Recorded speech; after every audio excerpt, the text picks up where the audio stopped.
여러분, 우리가 일상에서 누군가에게 우린 진짜 가족 같아 라고 말할 때요. 네, 자주 쓰는 표현이죠. 그 기준이 뭘까요? 꼭 피를 나눠야만 진짜 가족일까요? 혹은 우리가 매일같이 아등바등 살아가는 그 이면에 자리 잡고 있는 아주 근원적인 두려움이 무엇인지 깊게 생각해 보신 적 있으신가요? 쉽지 않은 질문이네요. 늘 끊임없이 배우고 탐구하는 것을 즐기시는 여러분, 오늘 심층 탐구 시간에 오신 것을 환영합니다. 오늘 우리는 아주 오래되고 흥미로운 텍스트 하나를 수술대에 올릴 겁니다. 네, 오늘 다룰 자료가 꽤 묵직하죠. 맞아요. 바로 히브리서 2장 14절에서 18절까지의 내용인데요. 미리 말씀드리지만 오늘은 종교적인 렌즈나 특정 신앙을 강요하는 식의 접근은 완전히 배제할 겁니다. 철저하게 논리적인 관점에서만 볼 거예요. 그게 우리 심층 탐구의 묘미니까요. 네, 이 텍스트가 인간의 고통, 완벽한 공감, 그리고 죽음이라는 공포를 어떻게 해킹해냈는지 그 치밀한 사상적 구조를 들여다볼 거거든요. 자, 이 부분을 한번 파헤쳐 볼까요? 좋습니다. 이 문호는 절대적인 신이 왜 하필 그토록 나약하고 부서지기 쉬운 인간의 세팅값을 스스로 입어야만 했는지 아주 놀라운 관점을 제시하고 있습니다. 여기서 매력적인 부분은 이 텍스트가 단순히 신이 세상을 사랑해서 인간을 구원했다. 이런 식의 감성적이고 평면적인 결론에 머물지 않는다는 점이에요. 아, 그쵸. 논리가 엄청 촘촘하잖아요. 맞습니다. 오늘 우리가 파고들 핵심 임무는 바로 이 텍스트가 구축해놓은 논리적 필연성을 추적하는 겁니다. 왜 그 구원자는 어설픈 초능력자나 반신반인이 아니라 100% 완전한 인간이어야만 했는가? 100% 완전한 인간이요? 네. 그리고 그 끔찍한 고난의 과정이 어떻게 오늘날 죽음의 두려움 속에 매여 살아가는 우리에게 실질적이고 논리적인 자유를 선사하는가? 이 질문들을 따라가다 보면 정말 정교하게 짜인 철학적 건축물을 발견하게 되실 겁니다. 맞아요. 그래서 우리가 가장 먼저 짚고 넘어가야 할 개념이 방금 오프닝에서도 슬쩍 던졌던 질문, 바로 새로운 가족의 정의입니다. 네, 혈연이 아닌 가족이죠. 이 문헌을 보면 아주 독특한 선언이 나와요. 구원자와 구원을 받는 사람들이 하나에서 났다. 그래서 서로를 형제라고 부르기를 부끄러워하지 않는다는 거죠. 흥미로운 지점입니다. 다들 아시다시피 이게 생물학적인 DNA나 같은 혈통을 공유한다는 뜻은 아니잖아요. 이 텍스트는 명확하게 일종의 영적 출생을 이야기하고 있습니다. 그렇습니다. 이 영적 출생이라는 다소 추상적인 개념을 설명하기 위해 텍스트는 구약과 신약의 굵직한 사례들을 아주 매끄럽게 연결합니다. 어떤 사례들이 있었죠? 먼저 시편 22편을 끌어오는데요. 이 시편은 무고한 자가 당하는 끔찍한 고난, 그리고 그 바닥에서 신의 개입으로 영광에 이르는 과정을 묘사하고 있습니다. 아, 고난과 영광. 네. 즉, 누군가 단순히 말로만 너희는 내 형제다 라고 해서 가족이 되는 게 아니라는 거죠. 구원자의 죽음이라는 극심한 고난과 부활의 영광이라는 그 처절한 과정을 함께 연합하여 경험함으로써 비로소 진정한 형제 관계가 조조된다는 겁니다. 로마서 8장에서 구원자를 많은 형제 중 맏아들이라고 부르는 것도 같은 맥락이겠네요. 정확합니다. 말하자면 생사를 넘나드는 전장에 함께 뛰어들어 피와 땀을 나눈 전우회 같은 거네요. 전후에 아주 적절한 표현이네요. 같은 죽음의 터널을 통과하고 같은 생명을 얻어낸 사람들만이 가질 수 있는 압도적인 연대감 말이죠. 저는 이 대목에서 이사야 8장을 인용한 부분도 엄청 인상 깊었어요. 그 부분도 아주 중요한 단서죠. 세상이 아무리 불신앙으로 가득 차 있고 귀를 닫고 있어도 여전히 희망을 품고 있는 구별된 무리들이 있다는 거잖아요. 이들을 내게서 배운 자들, 즉 제자들이라고 부르면서 그들 안에서 하나님의 말씀을 임봉하라고 지시합니다. 네. 사실 처음엔 임봉하라고 하길래 어디 금고 같은 데 꽁꽁 숨겨두라는 뜻인가 했거든요. 표면적으로는 그렇게 읽힐 수 있죠. 하지만 이것을 더 큰 그림과 연결해 본다면 의미가 완전히 달라집니다. 어떻게 달라지나요? 여기서 임봉하라는 건 숨기거나 폐기하라는 게 아니라 그 말씀의 생명력과 역사를 이 구별된 무리, 즉 제자들 안에 온전히 심어두고 보존하라는 뜻입니다. 아, 오히려 잘 간직하라는 거군요. 맞아요. 세상은 절망적이고 아무도 듣지 않는 것 같아도 이 영적인 가족들 안에서는 그 말씀이 살아서 강력하게 작용할 것이라는 엄청난 기대감이 전제된 표현인 거죠. 물리적인 환경이 어떠하던 간에 그들 안에 심긴 믿음과 소망이라는 영적 DNA가 결국 현실에서 생생한 결과물들을 만들어낼 거라는 확신입니다. 아, 단순히 텍스트를 머리로 외우는 게 아니라 그들 안에 살아 숨쉬는 생명력을 심어놓았다는 뜻이군요. 네, 생명력 그 자체죠. 바울이 고린도 교회를 향해 복음으로써 너희를 낳았다고 표현한 거나 구원자가 내 하늘의 아버지의 뜻대로 하는 자가 진정한 내 형제요 자매다라고 선언한 것도 완전히 같은 궤적이네요. 아주 잘 짚으셨습니다. 결국 피 한 방울 안 섞였지만 같은 가르침 안에서 깨달음을 얻고 삶의 가치관을 온전히 공유하는 그 끈끈한 영적 유대가 진짜 가족을 만든다는 거죠. 맞습니다. 바로 그 철저한 가치의 공유와 영적인 연대가 이 텍스트가 정의하는 새로운 형제의 본질입니다. 그럼 여기서 시점을 좀 바꿔볼게요. 그럼 대체 이 모든 게 무슨 의미일까요? 왜 굳이 이런 유별난 가족 관계를 설정하고 강조하는 걸까요? 아주 핵심적인 질문입니다. 그 해답은 이 구원자가 어떤 세팅값으로 이 세상에 로그인을 했는가와 직결됩니다. 문헌에서는 자녀들이 혈과 육을 가졌기 때문에 구원자 역시 아주 똑같이 혈과 육을 공유했다고 강조하거든요. 네, 혈과 육이죠. 저는 이 대목이 참 놀라웠던 게 이게 단순히 마리아라는 여성의 몸을 빌려서 껍데기만 인간의 가죽을 뒤집었었다는 그런 아바타 같은 개념이 아니라는 점입니다. 아주 중요한 지점입니다. 원어의 깊은 의미를 파고들면 혈과 육을 공유했다는 건 단순히 뼈와 살이라는 생물학적 요소만을 의미하지 않습니다. 그럼 더 깊은 의미가 있나요? 네, 인간성 전체, 즉 이성, 감정, 갈등, 그리고 무엇보다 나약함과 부서지기 쉬운 그 불안정함까지 온전히 지닌 완벽한 사람이 되었다는 뜻입니다. 완벽한 사람이요. 우리가 흔히 전지전능한 신이 인간 세상에 내려왔다고 하면 뭔가 다를 거라고 기대하잖아요. 후광이 비친다거나 슈퍼히어로 같을 거라고 상상하죠. 맞아요. 그런데 텍스트가 증명하는 그의 모습은 너무나 철저하게 사람이었습니다. 오죽하면 그가 스스로를 신과 동등하다고 말했을 때 사람들이 코웃음을 치며 돌로 쳐 죽이려고 했겠어요. 겉보기엔 그저 평범했으니까요. 네, 겉보기에 그는 피곤해하고 상처받고 배고파하는 그저 너무나도 평범하고 완벽한 인간이었으니까요. 심지어 3년 내내 같이 먹고 자던 수제자들조차 아주 결정적인 순간이나 부활 이후에나 그 정체를 깨뜨렸다는 건 참 놀랍지 않나요? 정말 놀랍죠. 그가 완벽한 인간으로 위장한 수준이 아니라 그냥 철저하게 인간 그 자체로 살아냈다는 증거잖아요. 이는 매우 중요한 논리적 질문을 던집니다. 도대체 왜 그러야만 했을까요? 전능한 존재가 왜 굳이 그렇게 제약이 많고 고통스러운 완전한 인간의 좁은 틀 속으로 들어가야만 했을까? 왜 그랬을까요? 이 텍스트는 여기서 아주 명쾌하고도 철저한 논리적 당위성을 제시합니다.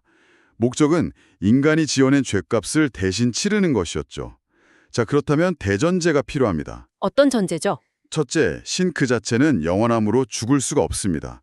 둘째, 천사 같은 영적 존재 역시 죽을 수 없을 뿐더러 인간을 대신할 법적 자격 자체가 없습니다. 아, 그러니까 사람이 저지른 빚이라면 마땅히 사람이 갚아야 한다는 우주적 차원의 아주 합리적이고 자연스러운 법적 구조네요. 네, 아주 논리적이죠.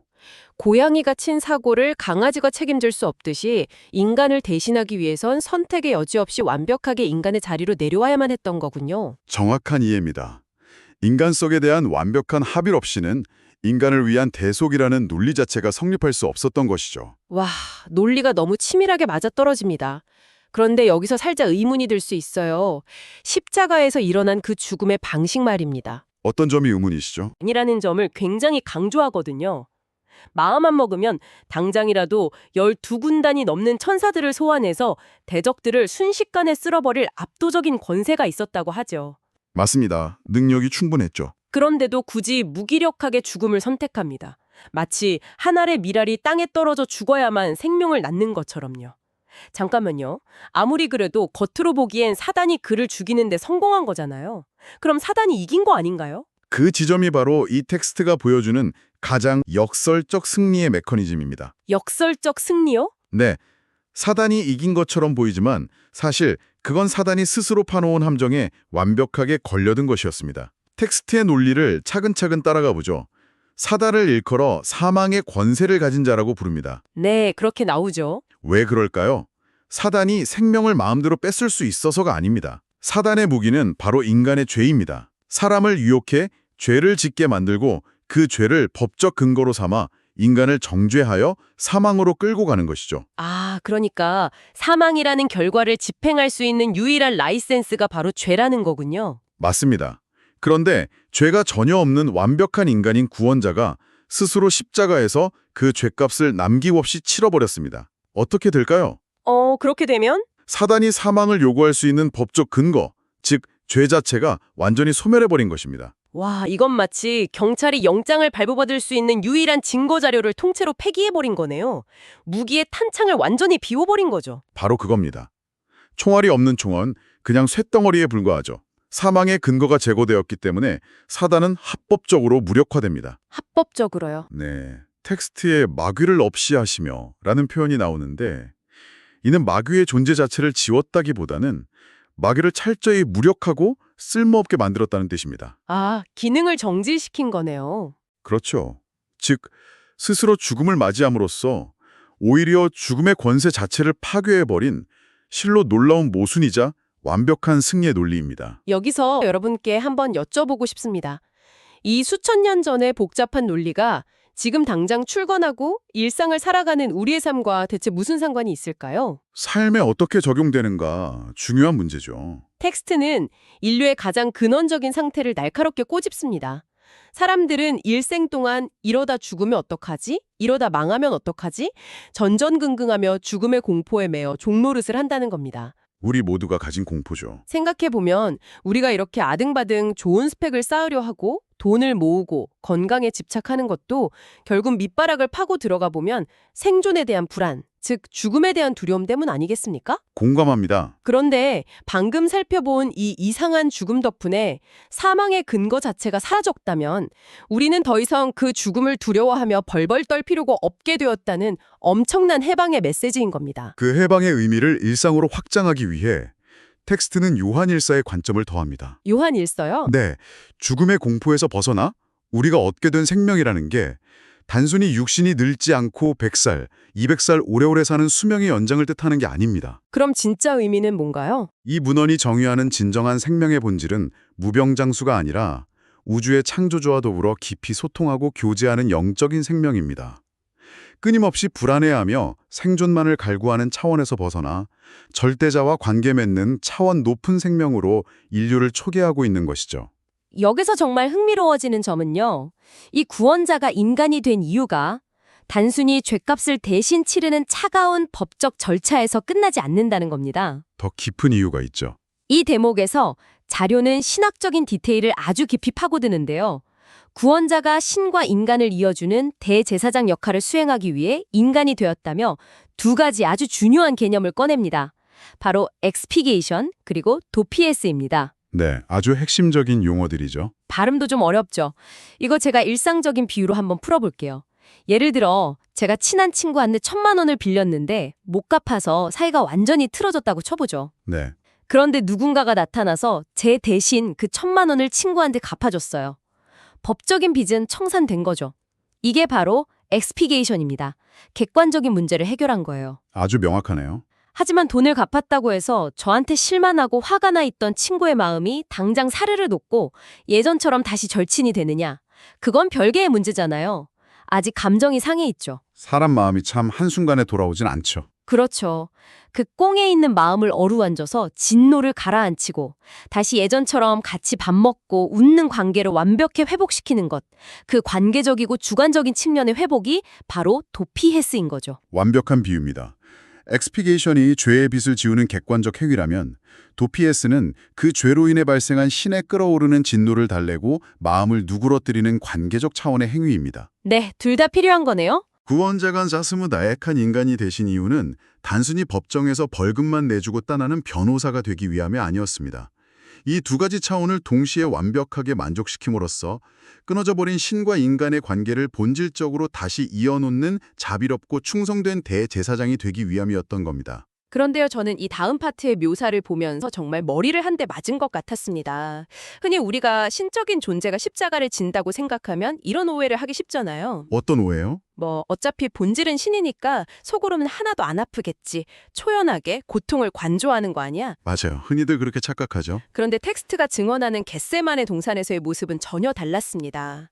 그는 땀이 핏방울처럼 변할 정도로 고뇌하며 할 수만 있다면 이 잔이 내게서 지나게 해달라고 절규합니다. 그야말로 두려움과 고통 앞에 철저하게 무너져 내리는 인간의 날 것 그대로를 보여주죠. 많은 사람들이 간과하는 부분인데 사실 그 지점이야말로 구원자가 취한 인간성의 깊이를 가장 처절하게 증명합니다. 가장 처절하게요? 네, 그는 결코 무감각하거나 초연하지 않았습니다. 오히려 인간의 연약한 감정과 육체적 감각을 100% 온전히 지니셨기에 극한의 두려움과 슬픔을 있는 그대로 느끼셨죠. 조금 더 깊이 생각해보면요. 네. 이미 죄에 찌들어서 영적, 도덕적 감각이 무뎌져 버린 일반 인간들보다 전혀 죄가 없는 완전 무결하고 순수한 상태에서 세상의 모든 악과 고통을 온몸으로 받아낸 그가 느낀 고통은 우리가 상상하는 것 이상으로 혹독하고 예민했을 것입니다. 아, 맑은 물에 잉크 한 방울 떨어지면 더 확 번지는 것처럼요? 아주 좋은 비유네요. 단 하나 우리와 달랐던 점은 그 숨막히는 시험과 고통의 한가운데서도 끝내 죄를 선택하지는 않았다는 사실 하나뿐입니다. 정말 밑바닥 중에 밑바닥까지 내려와서 그 모든 끔찍함을 온몸으로 받아낸 거네요. 그렇다면 도대체 왜 무엇을 위해서 이렇게까지 철저하게 우리의 연약함과 고통을 모조리 다 겪으셔야만 했을까요? 그것이 바로 이 모든 서사의 최종 목적이자 이 텍스트가 말하는 진짜 사랑의 논리입니다. 텍스트는 이것을 체휼이라는 한 단어로 요약합니다. 체휼, 몸으로 직접 겪어서 깊이 공감한다는 뜻이죠. 이거 정말 와닿는 게 우리가 인생에서 진짜 바닥을 칠 만큼 힘들 때 금수저로 태어나서 평생 고생 한 번 안 해본 친구가 멀찍이 서서 야, 얼마나 힘들겠어. 기운내. 다 잘 될 거야. 라고 점잖게 위로하면 솔직히 한 대 쥐어 받고 싶어지지 않나요? 공감도 안 되고 오히려 화가 날 때가 있죠. 그건 진정한 위로가 아니라 얄팍한 동정이죠. 진짜 위로는 나랑 똑같이 시궁창을 굴러본 사람만이 줄 수 있는 거잖아요. 바로 그겁니다. 구원자는 멀리서 인간들이 참 불쌍하군 하고 동정한 것이 아닙니다.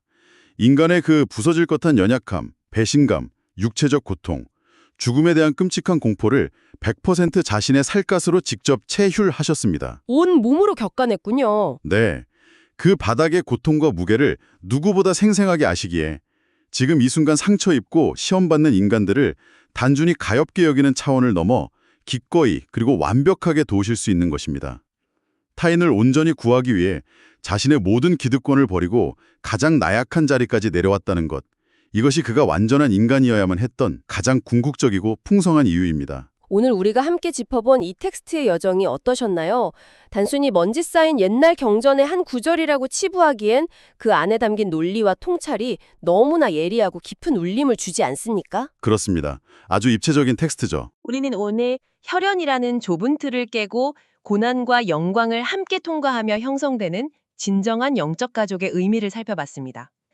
그리고 철저히 인간의 자리로 내려와 죽음으로써 사망의 권세를 박탈해버린, 그래서 일평생 인류를 짓누르던 죽음의 공포라는 사슬을 끊어낸 그 치밀하고 통쾌한 승리의 역설을 확인했죠. 네, 무엇보다 그 모든 과정이 멀리서 던지는 싸구려 동정이 아니라 기꺼이 우리의 가장 아픈 곳까지 내려와 고통을 체휼해는 완벽한 공감의 메커니즘이었다는 걸 보았습니다. 이 텍스트의 철학을 바탕으로 여러분의 일상에 던지고 싶은 질문이 하나 있습니다.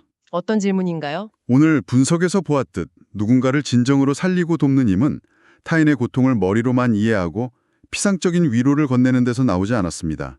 그것은 상대방의 그 끔찍한 약함과 절망의 진흙탕 속으로 직접 내 두 발을 담그고 들어가는 처절한 공감에서 비롯되었습니다. 네. 그렇다면 우리가 매일 살아가며 마주하는 수많은 상처 입은 동료, 친구 혹은 가족들에게 우리는 지금 그저 안전한 거리에 서서 점잖은 동정의 말만 건네고 있는 것은 아닐까요? 아니면 기꺼이 그들의 나약함과 고통 속에 함께 발을 담그며 그들의 진짜 형제가 되어줄 준비가 되어 있으신가요? 이야, 정말 오늘 밤 잠들기 전까지 계속 머릿속을 맴돌 것 같은 묵직하고 도발적인 질문이네요. 오늘 이 심층 탐구를 통해 얻은 지식과 통찰이 여러분이 세상을 살아가며 사람의 아픔을 대하는 태도, 그리고 우리 삶에 피할 수 없는 고난과 죽음을 바라보는 시각에 아주 새롭고 담대한 지평을 열어주기를 바랍니다.